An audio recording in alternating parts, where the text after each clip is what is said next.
Buongiorno. Arrivederci. Ciao. Pasta?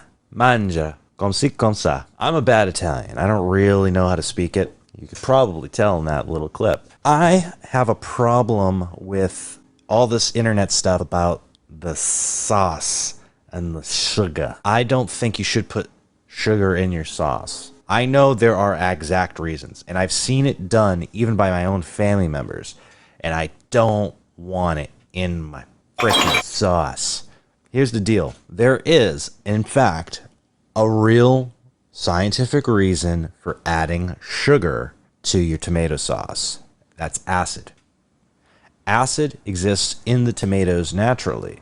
Depending on the time of year, the region grown, the amount of sunlight in the sky, your apples, your tomatoes are going to have a different sort of ripeness, which is going to come with a different sort of acidity. The acidity isn't like hydrochloric acid where it's burning through stuff, but it's the acidity you can taste on your tongue as in a tangy flavor. Tangy flavor. Tangy flavor. Or if you're using, say, a porcelain-lined container, the amount of staining happening is like an etching, a chemical etching happening to the sides of your container. That is from the acidity. Now, sugar will neutralize acid to a degree. So people will add sugar to their tomato sauce. This is okay, in my opinion, if all you're doing is a tomato sauce and it's a tomato sauce with a base. Now, if you're making it from scratch, this is more to the point than if you were making it from canned stuff. The canned stuff probably already took care of the acidity problem. See, they're putting it in a can to store it for a really long time. They don't want the acidity of the tomatoes to rot through the can. They figured we need to neutralize that acidity, therefore we will add some small trace amount of sugar. Maybe it's not a table sugar like we do when you're at the stove itself, but it is their sugar or sugar byproduct meant to cut the acidity. And I find that when I use certain brands, I might get a more acidity or less acidity in my canned products. And you might stop there right there. See, you're faux Italian. You're using canned stuff. You're not even a good chef using it. Why don't you do everything naturally? Well, tomatoes don't grow year round naturally in my environment. I also live in a studio apartment. I can't grow in here. But here's the deal. You take your tomatoes, chop them up, you get rid of the seeds, parboil them, you then blend them down, and you've got yourself a sauce. A sauce. A sauce. A sauce. But the sauce has no flavors to it. You haven't done anything yet. Right now, it's just tomato juice. And tomato juice is a little acidic. Well, I can see why you might want to add I see where you might want to add your sugars now. This is sort of a weird argument I'm making, because I'm trying to tell you not to use the sugar, while at the same time telling you there's a good reason to use the sugar. I don't know which side of the argument I'm on. I think that whenever I've made my own sauces, I've tended to not need to put any sort of sugars in, because all these other ingredients I have going into my sauce take care of the problem. For instance, I make my tomato sauce pretty much the same way every time. I have one can of a paste, and I pick the paste depending on what is available at my grocery store. So I usually take one can of paste, one small can of paste, and that gets added to my onions and my garlic, which is sauteed. Now here's the thing. Both the onions and the garlic that have been sauteed have released sugars of their own. This should have taken care of some of the acidity already. So when you're adding the acidic tomato base, the neutralizing happens because you've added a base of vegetables. I just got off the phone with my wife, and we had the conversation again about her putting sugar in tomato sauce. And I quickly reiterated to her my opinion of it, is you wouldn't put sugar in your soda. Most tomato sauce that you buy in the store that's in bottle already comes with some amount of sugar added.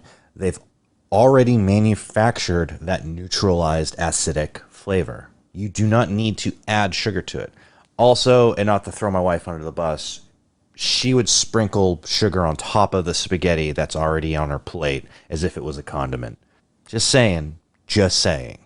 I don't believe adding sugar is necessary if you've done certain things while cooking. Here's the deal. It's not wrong to put sugar in. It's not. It's not. You are over a chemistry set when you cook. You are doing chemistry when you bake or when you cook. Cooking gives you the leeway, whereas in baking, you have to be more exact, because if you are not exact, chemical reactions won't happen. You won't get a risen bread. You won't get cookies that taste like cookies. You'll get cookies that end up tasting basically just like the liquor you've put into them to make them taste like vanilla. You will ruin pastries by adding sugar when you meant to add a pinch of salt. These things don't make sense, but it's true. On the other side, with food that you make on the stove, meaning meats, sauces, those vegetables too, those sorts of things have their own chemical makeup, and most vegetables have amount of fructose inside of them, and those things get released during cooking. When you are cooking vegetables such as garlic and onion, for instance, you've heard of caramelized onions. You probably ordered them on a lot of burgers over your lifetime.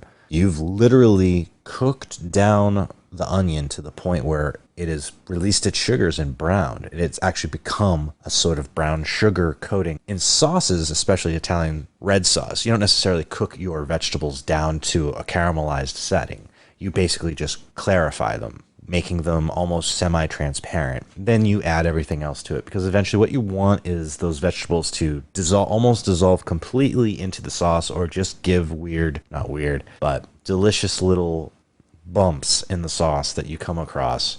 Something to give you a little added flavor bonus. Added flavor bonus.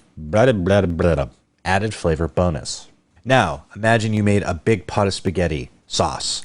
You've added your base, which is your caramelized product in it. Now you're going to add some thickened tomato paste. Either you've made this at home yourself or you have it from the can.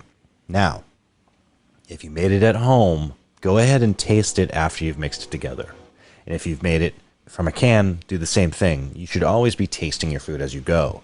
That makes all the difference in the final outcome. Did I mess up along the way? Could have I stopped myself? One of the best ways to test yourself while cooking is to simply take a little spoon, think about it, ponder the world, and next step, you go to add the bulk of your sauce, which is going to be a tomato puree or whole stewed tomatoes that you just crush when you put them in the sauce. Well, you take all of that and you put it in there. This is the point when it's a watery sauce that I could see you tasting it and just tasting the acidity of it all, because you haven't let the thing stew. Whenever you're making anything, don't add the ingredients and then immediately taste it to see if it's changed. If you add spices to a dish, you don't taste the spices right away. You're just about to how do I put it? Everything has to release. Everything has to relax and release as it is added and cooked to the sauce. So if you have a sauce and it is acidic after you've added the bulk amount of pureed tomatoes, it was at this point John realized he was going on a tangent. It's going to be acidic. It just is. You've just added a vat of acidic tomato to your sauce. Let it cook down for a minute, and then come back to it. You might find that after it's all cooked down, the acidity has reduced, most cases by half, because you've now reduced some of that water that was in with the sauce, and you've gotten down to the mixed part, where the caramelized or clarified onions and garlic have now mixed and marinated with the tomato base and the tomato puree, and to make this bubbly lava-like marinara. Take that marinara, you take a little spoonful. If it's good, it's good. If it's acidic, then you add a pinch of sugar on top. Just a little pinch of sugar, and you'll be okay. This is where the ungay gifted chef is going to do you dirty. And we've all been at that friend's house. Not going to say any names. But they, at this point, think adding a quarter cup of sugar is sane. And they'll add sugar like they're making a cake to their sauce. And I don't know who raised them this way,